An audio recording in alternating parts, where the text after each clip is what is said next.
Um garoto solitário acaba ajudando a garota mais linda do colégio a fazer uma fantasia de cosplay, mas ele não fazia ideia de que ela acabaria se apaixonando por ele naturalmente conforme passassem mais tempo juntos. E aí galera, aqui é o Natsu, e hoje nós vamos acompanhar o anime Sonobisuke-doru wa Koi o Suru. Começamos com um jovem garoto solitário juntamente com seu avô, olhando para algumas bonecas que sua família fabricava, admirado com a beleza delas. Após isso temos uma colega dele dizendo que o que ele fazia era nojento e que odiava ele. E logo temos o prota acordando de seu sono ruim, que na verdade era mais uma lembrança de seu passado. Em seguida, descobrimos que seu nome é Wakana Gojo, e que ele e sua família tinham uma pequena fábrica dessas bonecas. Na escola, descobrimos que o prota permanecia isolado do mundo e não tinha nenhum amigo. Enquanto ele estava pensando que era melhor ele não estar ali, do nada aparece uma garota voando em cima dele acidentalmente. E eu fiquei me perguntando do que elas estavam brincando de verdade para isso ter acontecido. O nome dessa garota era Kitagawa Marin, e sinceramente ela é a garota mais linda do colégio. Ela repara que havia uma marca de tinta no braço de Gojo, e logo ele tira o braço com vergonha. Ele então fica pensando que ela vive em um mundo completamente diferente do dele, já que ela assumia sua personalidade de otaku em público e ainda assim era aceita por ser quem ela era, enquanto ele foi criticado pela sua futura profissão logo quando era mais novo. Mais tarde, Gojo acabou ficando encarregado de arrumar sua sala, já que quem estava responsável passou o problema para ele. Em seguida, Kitagawa acaba chegando para ajudar a limpar também, já que era o dia dela fazer a limpeza na sala. Ela percebe que seus colegas na verdade estavam apenas usando ele para se livrarem de seus afazeres, e dá alguns conselhos em relação a isso. Alguns dias depois, enquanto Gojo estava trabalhando, sua máquina de costura tinha parado de funcionar, e ele teve a ideia de usar a máquina de costura que tinha em seu colégio no dia seguinte. Enquanto ele estava admirando sua boneca, Kitagawa acaba chegando e vendo aquela situação. Assustado, ele quase derruba sua boneca e ela fica olhando com uma cara assustadora de início. Porém, na verdade, ela estava impressionada que ele sabia usar uma máquina de costura, e ele então explica o motivo de saber usar. Ela então pede para ver a boneca Hina que estava em suas mãos e fica admirada com o trabalho bem feito deles. Ela então pergunta se foi ele que fez a boneca, e ele diz que não, que apenas sabia fazer as roupas delas por enquanto, e logo após ouvir que ele sabia fazer roupas, Kitagawa começa a tirar a sua roupa repentinamente. Ela então pede para que ele virasse para o outro lado, e quando ela termina de se trocar, ela mostra a roupa que ela havia tentado fazer por ela mesma. Depois de olhar a referência que ela tinha mostrado a ele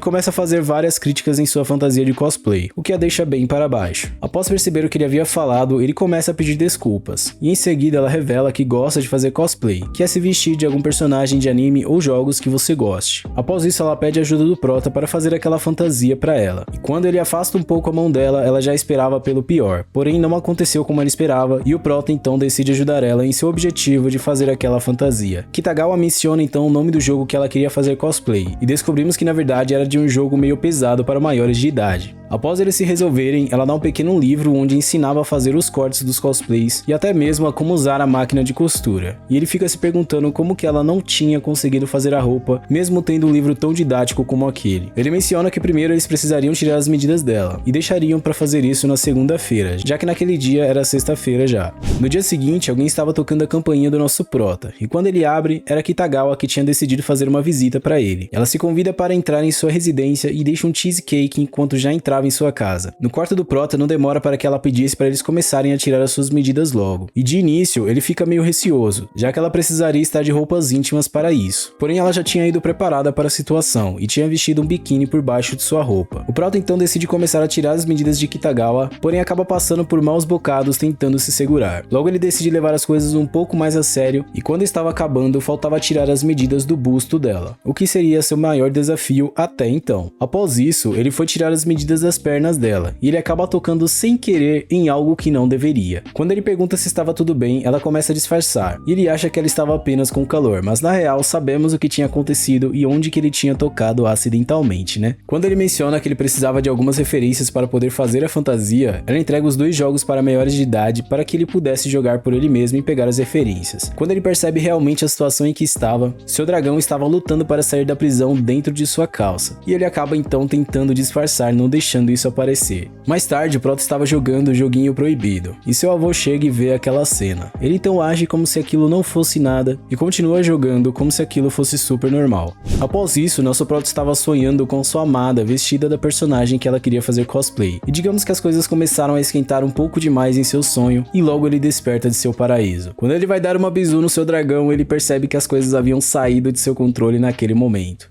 Na escola, vemos o prota pensando no que tinha dado nele, para ele ter precisado fazer certas necessidades logo pela manhã, se é que você me entende. Logo, Kitagawa acaba chegando e agradece a ele por todo o seu esforço em ajudar ela, mas ele acaba ficando meio tímido devido ao sonho para maiores que ele teve. As amigas dela chegam então para poder cumprimentá-lo, e elas dizem para que Kitagawa não enchesse ele. Ela então dá um pequeno abraço e certas partes acabam pegando no braço do prota, o que foi literalmente um choque para ele. Em seguida ele começa a evitar Kitagawa, pois estava tendo alguns rumores no colégio de que eles poderiam estar namorando, e ele não queria causar nenhum tipo de problema para ela. Quando ele tinha saído do colégio, ele estava se escondendo de Kitagawa, mas logo ela aparece atrás dele pedindo para que ele não fugisse dela. Ele então explica o motivo de estar fugindo e também sobre os rumores de estarem namorando, e ela provoca ele então dizendo para que eles namorassem, mas claro, era apenas uma brincadeira. Após isso eles vão para as compras para poder comprar todos os tecidos e outros utensílios necessários para fazer a fantasia de cosplay. Em certo momento de seu passeio, ela decide passar em uma loja de roupas íntimas para poder comprar a peça que seria necessária para a personagem de cosplay, e acaba mostrando um fanservice para o prota de como tinha ficado nela. Quando eles estavam saindo de uma loja de lamen, ela pergunta até onde ele tinha ido no jogo para maiores, e quando ele menciona, acaba causando um mal entendido com as pessoas que estavam na fila para poder comer também. Em certo momento, em seu caminho na volta para casa, Kitagawa mostra algumas fotos de cosplays para Gojo, e pergunta depois se ele não tinha achado bonito. Ele então explica que depois que ele viu as bonecas Hina quando ele era mais novo, o bonito para ele não se tornou apenas superficial, e ele só falaria que uma coisa era bonita para ele quando realmente fosse de verdade, já que ele não conseguia dizer que algo é bonito apenas da boca para fora. Fica a dica para você aí também, viu jovem? Kitagawa em certo momento agradece a ele novamente pelo esforço que ele estava colocando em ajudar ela a fazer aquela fantasia, e por ter acompanhado ela no decorrer de seu dia também. Logo ela explica que o evento que ela gostaria de ir aconteceria em 2 semanas, e o prota começa a entrar em desespero. Mais tarde, quando o prota tinha acabado de chegar em casa, ele diz ao seu avô que estava com uma amiga, e acidentalmente algumas meias femininas caem, e seu avô acaba caindo para trás com um susto, o que fez com que ele fosse parar no hospital, mas para a felicidade de todos não era nada muito grave.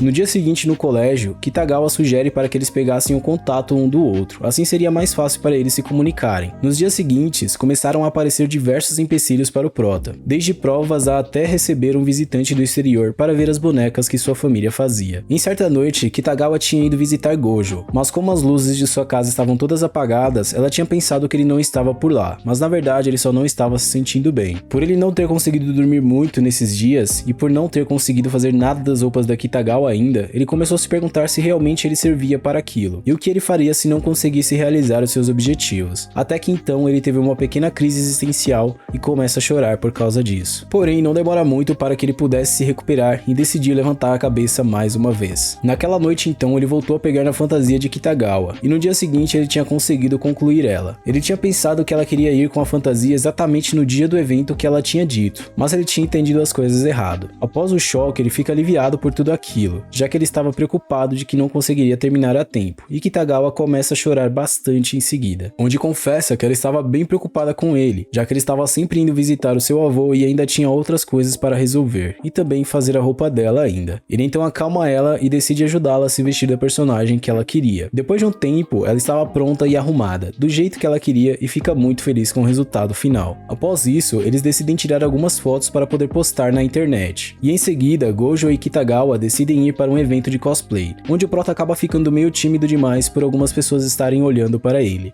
Saindo dali para um lugar mais calmo, um fotógrafo chama Kitagawa para poder tirar algumas fotos, e logo começa a chegar outros interessados em tirar fotos dela também. O prota então começa a se perder em seus pensamentos, pensando que depois que aquele dia acabar, eles não iriam mais ficar juntos, já que ele já tinha cumprido com o seu papel até aquele momento. Kitagawa então mostra um lindo sorriso para o prota, o que o deixa encantado. Em seguida, ela vai até ele e diz que estava sentindo que suas roupas iriam cair, além de que ela estava completamente suada. Eles então decidem sair dali para se refrescar um pouco, e ela pede sua ajuda para poder abrir um pouco a parte de trás de sua fantasia, para que assim ele pudesse ajudar ela a se limpar. O único problema foi quando ele começou a limpar ela, já que ela começou a fazer alguns barulhos fora do comum juntamente com as palavras também, deixando o prota completamente envergonhado. Depois de se limpar, eles decidem ir embora, mas antes disso, ela queria terminar a sua sessão de fotos com uma fotógrafa que estava por lá. Quando o ensaio iria começar, o nosso querido e velho amigo Vento ajuda a termos uma visão privilegiada. Enquanto estavam no metrô para irem para casa, Gojo agradece a ela por tudo e diz que se divertiu bastante e ela retribui por igual. Então em seguida ela pergunta o que eles iriam fazer para o próximo cosplay e diz que tem mais de 50 personagens favoritos que ela gostaria de fazer cosplay, o que levanta os ânimos do prota novamente e logo ela percebe o que o deixa envergonhado. Não demora para que o prota começasse a querer dormir, já que ele tinha passado a noite em claro, e em algum momento, ele acaba deixando escapar de que Kitagawa estava incrivelmente linda. Ela então se lembra de que ele disse que jamais falaria isso da boca para fora, e fica com vergonha do que ele tinha acabado de falar enquanto estava dormindo. Mais tarde, eles estavam em uma lavanderia para poder lavar a peruca da fantasia de Kitagawa. Em certo momento, quando ela acaba olhando para ele, ela percebe que algo estava diferente com relação aos seus sentimentos. Quando o avô do Prota chega em sua residência, ele encontra com o Prota segurando uma fantasia feminina, e em seguida Kitagawa aparece, o que o deixa assustado. Logo, o avô dele começa a elogiar seu trabalho com um vestido, e Kitagawa fica apenas reparando no cara que ela havia acabado de perceber que estava completamente apaixonada. E com isso, ela começa a se perder em seus pensamentos, até que sua barriga dá um belo de um ronco e eles chamam ela para poder jantar. Enquanto jantavam, descobrimos que Kitagawa morava sozinha, já que sua mãe havia falecido quando ela ainda era criança e seu pai tinha sido transferido para trabalhar fora. Na despedida daquela noite, Kitagawa fica tímida com o simples oi dele, e fica pensativa depois disso sobre seus sentimentos pelo Prota. Em um dia chuvoso, uma garota para em frente à loja de Gojo, e seu avô então convida ela para que ela entrasse. Logo ele fala para o Prota que uma amiga dele tinha ido visitá-lo, mas a única amiga que ele tinha até aquele momento era apenas Kitagawa. Com medo do que poderia ser, ele então decide abrir a porta do banheiro, que era onde a garota estava, e temos um baita de um fanservice, onde o Prota viu coisas que não deveriam ter sido vistas acidentalmente. Após esse constrangimento todo, a garota diz o motivo de ter ido até ele, e diz que estava interessada nas roupas que ele fazia. Ele então pensou que ela estava falando das roupas das bonecas, e decide mostrar a coleção deles para venda, mas não era isso que ela realmente queria. Ela menciona então que queria que ele fizesse uma roupa de cosplay para ela, e revela que seu nome era Juju, uma cosplayer que Kitagawa tinha muita admiração e gostava muito. Quando Kitagawa chega na casa de Gojo, ela não consegue conter sua felicidade por estar ao lado de uma cosplayer que ela gostava tanto. Logo, ela explica qual era a roupa do cosplay que ela queria fazer, e quando Gojo iria pegar o uniforme da Juju que já tinha secado, ela pensa que eles dois estavam namorando, o que deixa o Prota completamente envergonhado e diz que nunca tinha tido uma namorada antes, e Kitagawa fica completamente maravilhada com aquela notícia. E galera, se vocês fossem fazer um cosplay do personagem que vocês mais gostam, qual personagem vocês escolheriam para se fantasiar? Eu sinceramente acho que nunca pensei nisso antes, então não sei qual personagem eu iria me fantasiar, mas eu gostaria muito de saber a sua opinião, então não esquece de deixar nos comentários que eu vou estar lendo e respondendo todos que eu ver, beleza? Muito obrigado por ter me assistido até aqui, um forte abraço e tamo junto!